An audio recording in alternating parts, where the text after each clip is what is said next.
आधुनिक भारत को विवेकानंद का योगदान। डॉक्टर महेश प्रसाद राय। स्वामी विवेकानंद का आविर्भाव किसी शून्य काल में नहीं हुआ था। उनका भी एक युग था। इस युग का एक इतिहास था, एक त्रासदी थी और इन सब का प्रभाव स्वामी जी पर भी पड़ा था। जब हम स्वामी जी के कार्यों और अवदान का लेखा जोखा करते हैं, तब समय के संदर्भ को, इतिहास के इस उलटफेर को हमें विस्मृत नहीं करना चाहिए। इसी इतिहास के उपज स्वामी विवेकानंद थे।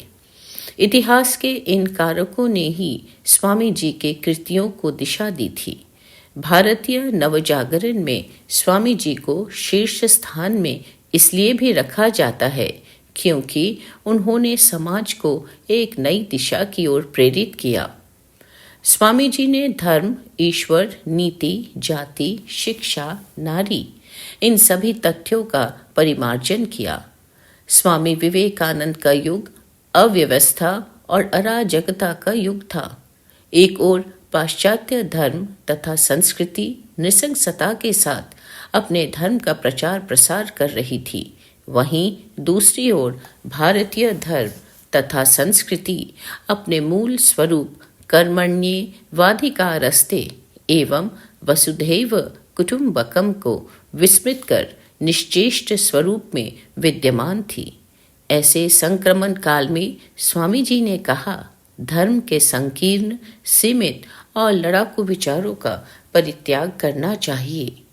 भविष्य के धार्मिक आदर्शों में संसार में विद्यमान सब शुभ और महान का समावेश होना चाहिए और साथ ही उसमें भावी विकास की ओर अपरिमित संभावना होनी चाहिए। अतीत में जो भी अच्छा था उसे संरक्षित करना चाहिए और विद्यमान भंडार में भावी बातों को जोड़ने के लिए द्वार खुले रखने चाहिए। धर्म में सबको आत्मसात करने की क्षमता चाहिए। उन्हें एक दूसरे को तिरस्कार से नहीं देखना चाहिए। मैंने अपने जीवन में अनेक आध्यात्मिक पुरुषों, अनेक बुद्धिमान व्यक्तियों को देखा है जो ईश्वर के प्रचलित अर्थों में उस पर विश्वास नहीं करते थे।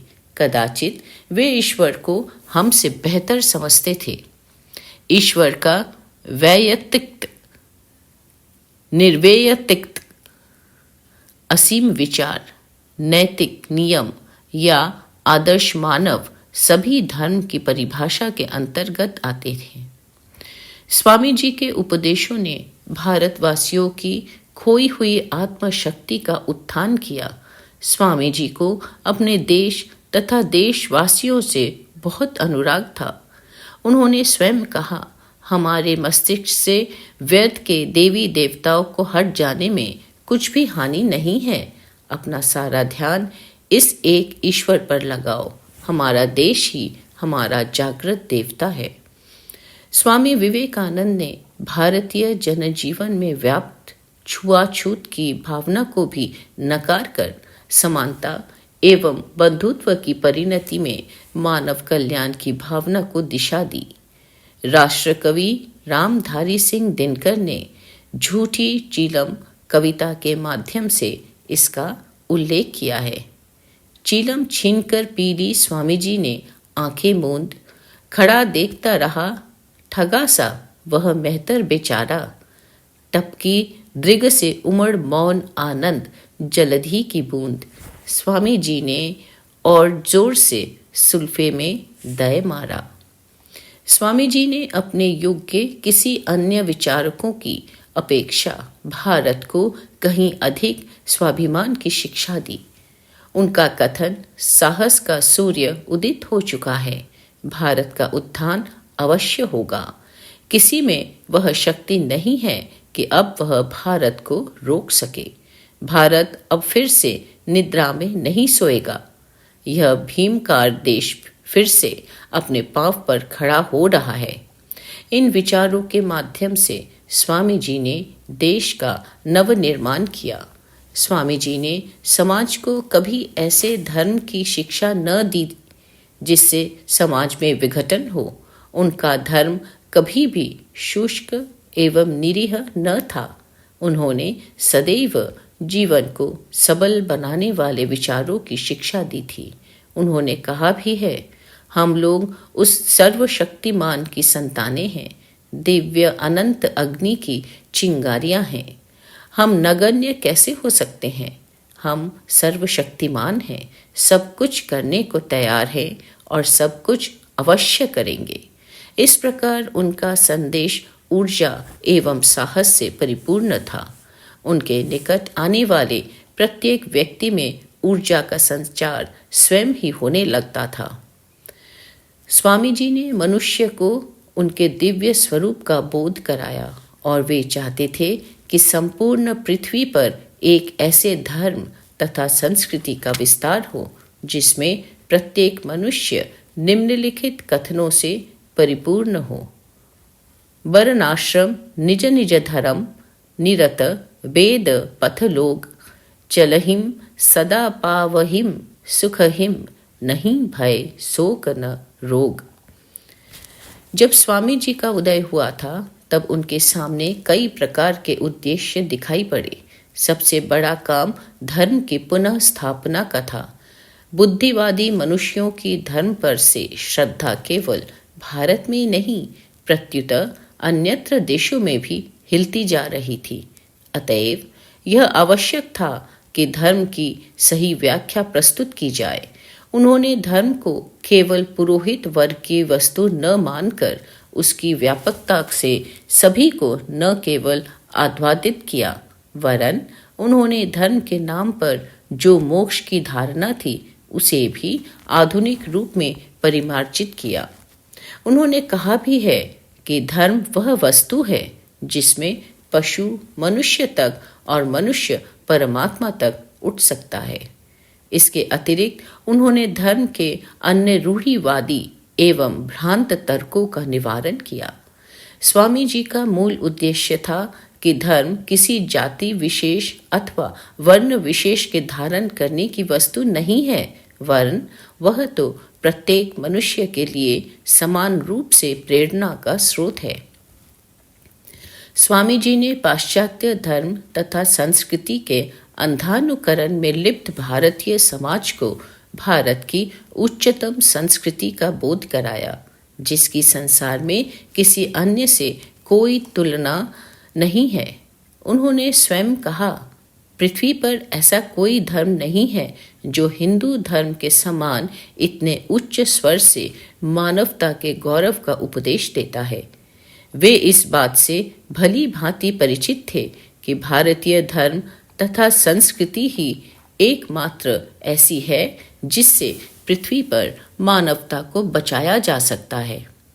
यूरोप और अमेरिका में वृहत मात्रा में भोग उपलब्ध था, इसलिए स्वामी जी ने वहाँ के निवासियों को संयम और त्याग की शिक्षा दी, जिससे उनके मस्तिष्क की उर्वरता बना रही। वहीं दूसरी ओर भारत में भीषण गरीबी व नग्नता विद्यमान थी।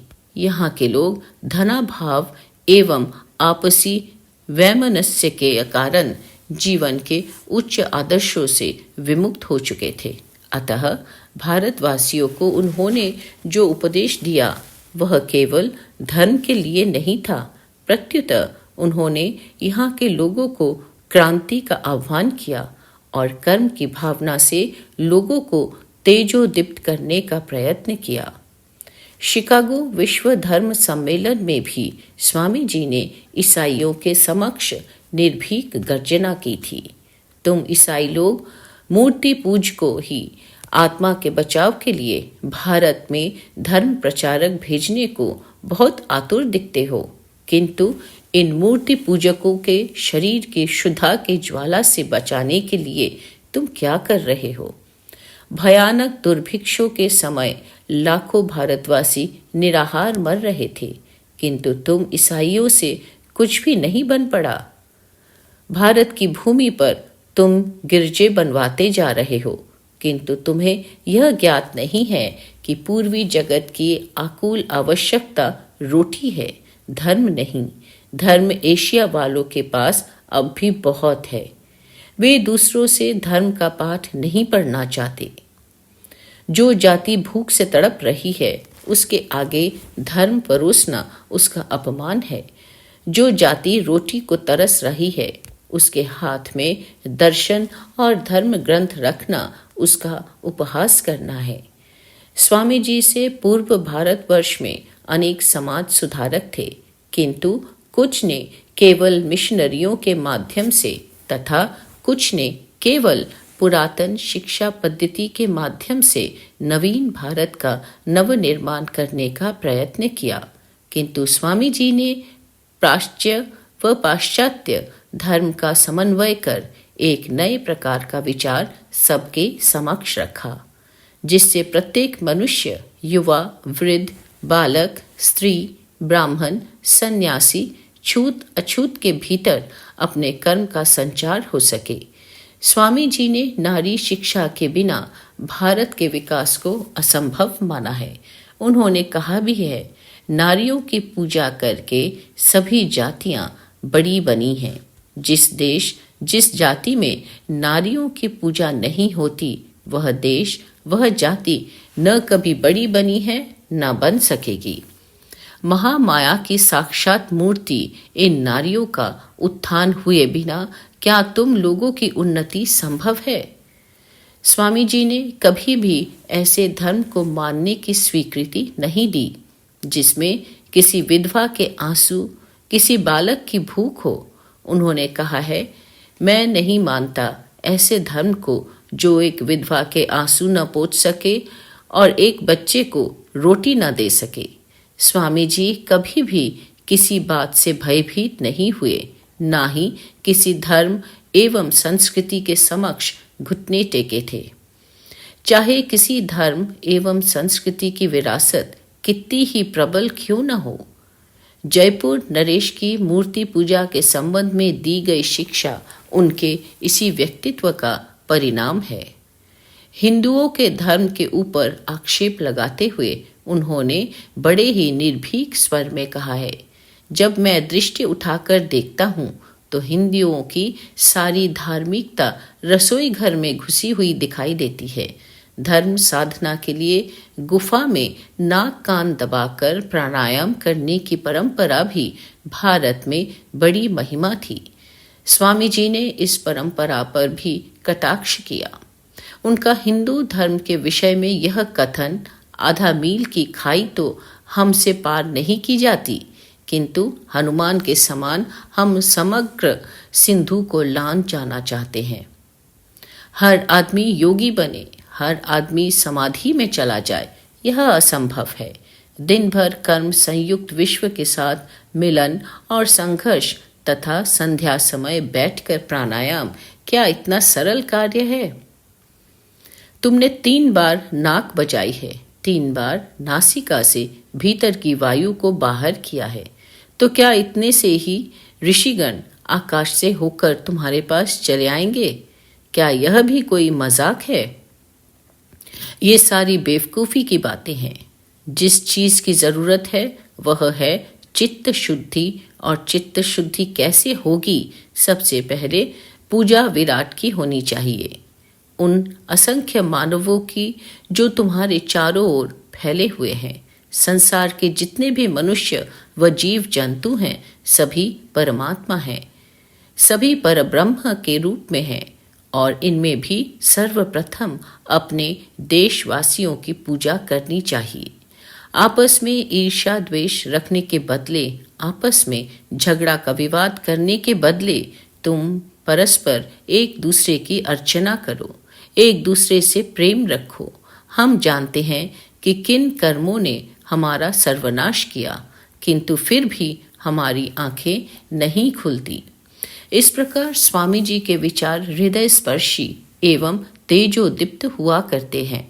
ऐसे ही कालजयी महापुरुषों के लिए अमरता के उद्घोषणा भर्तृहरि ने इस प्रकार की है, नास्ति येषाम यशः काये जरा मरणजम भयम, अर्थात जिसके यशस्वी शरीर को जरा और मृत्यु जनित भय नहीं होता। स्वामी जी ने भारत को उसके सांस्कृतिक गौरव का बोध कराया। वे अपने युग के ऐसे नेता थे जिन्होंने कभी भी राजनीति को अपने मार्ग में न आने दिया। स्वामी जी ने भारतीय जनजीवन की सभी समस्याओं का समाधान व्यापक रूप में प्रस्तुत किया। उन्होंने धर्म, राजनीति, कर्म, भोग, वासना, जाति, शिक्षा, नारी तथा जीवन के प्रत्येक पहलू के लिए जीवंत विचार एवं धारणाएं विकसित की। उनके द्वारा प्रस्तुत सिद्धांत किसी भी समय सापेक्ष में उठने ही उपयोगी सिद्ध होंगे। जितने उनके तत्कालीन समाज में हुए थे, ऐसे ही महापुरुष के लिए मोहम्मद इकबाल ने लिखा है, हजारों साल नरगिस अपनी बेनुरी पे रोती है, बड़ी मुश्किल से होता है चमन में दीदावर पैदा।